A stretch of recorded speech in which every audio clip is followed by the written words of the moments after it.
Hey guys, welcome to Baking Brotherly Love. In this video, I want to show you how you can turn a pear like this into a really cool cake decoration. That's right, today we're going to be making candied pear slices.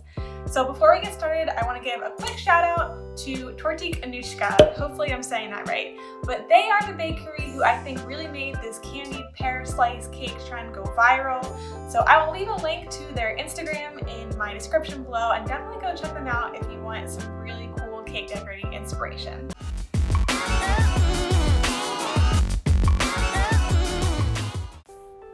Alright, so to make the candied pear slices, the first thing you want to know is you need to start off with a firmer pear.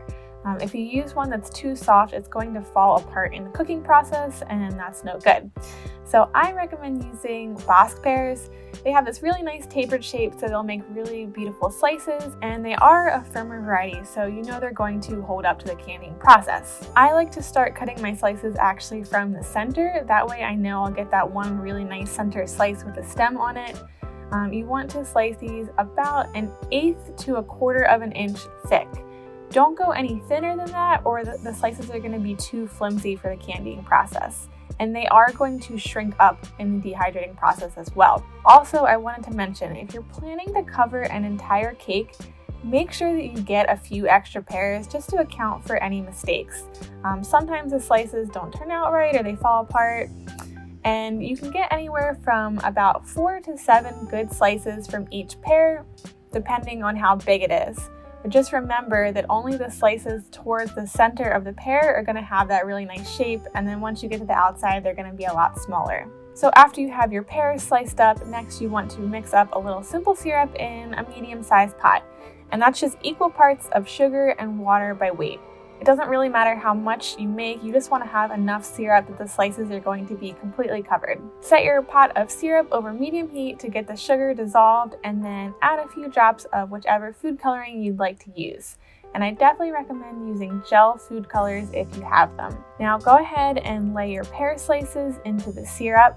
It's okay if they overlap a bit, but don't crowd the pan too much. You want them to have room to float around a bit. If you have a lot of slices, you can just do this part in batches. So bring the syrup to a gentle syrup, again probably over medium heat, and then let the pears cook until they start to soften and they'll start to turn a little bit translucent.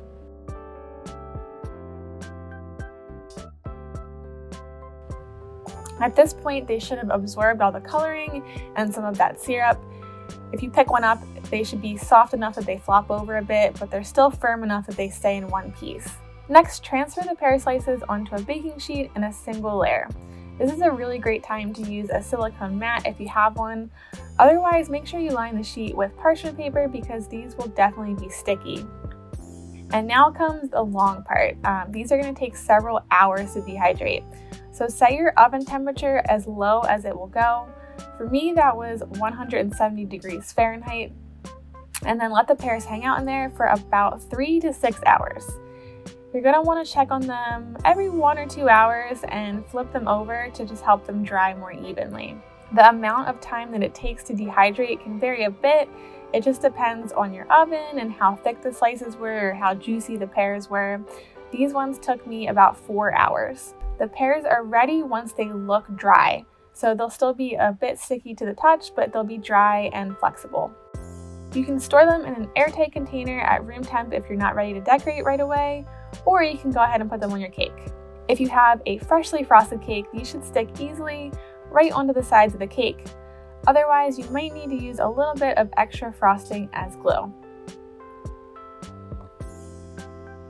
So there you have it, that's how to make candied pear slices. These are really beautiful and actually pretty tasty for a cake decoration. Thanks so much for watching, and if you like this video, go ahead and subscribe to my channel so you won't miss out on any future cake decorating videos.